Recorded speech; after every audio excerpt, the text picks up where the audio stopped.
So you're born in Sparta, your player character is born in Sparta, but you move out of Sparta at an early age. So your combat style is not a true Spartan phalanx with the shield and the spear.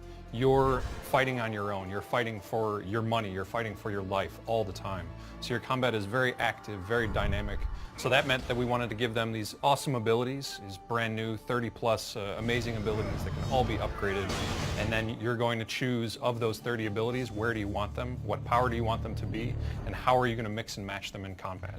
So the base combat is based on Assassin's Creed Origins. It's the same sort of hitbox-based, distance, timing. But then we've added all the abilities. We focused on mobility. You're much more active and dynamic, dodging and parrying instead of sort of turtling with a shield.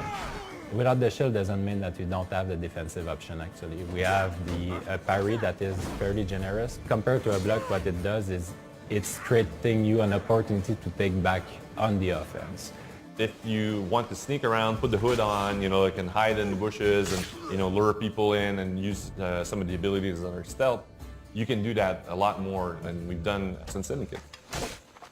Because of your DNA, because of the spear being an artifact of the first civilization, you combine those two things and you get just really, really impressive game-changing abilities for range, for shooting your bow, for the melee combat, and then for assassination as well. You have to build up adrenaline, energy for the spear to use that and unleash these abilities. So you have to use your base combat to build up the adrenaline, and then you unleash spear ability. So regardless of how you choose to map the abilities, which weapon you want to wield, you will always have a strong aesthetic that's true for a Greek hero warrior. We have 2 weapon slots, the bow, you have 5 gear slots on your character. All of those can be upgraded at the blacksmith to your current level.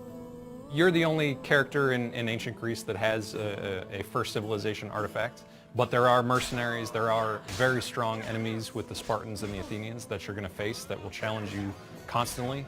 And with the RPG progression, you're going to be facing against enemies that have a higher level than you. It's really going to be up to you how you play. Tune in Thursday at 2 p.m. for next week's episode, Naval Gameplay.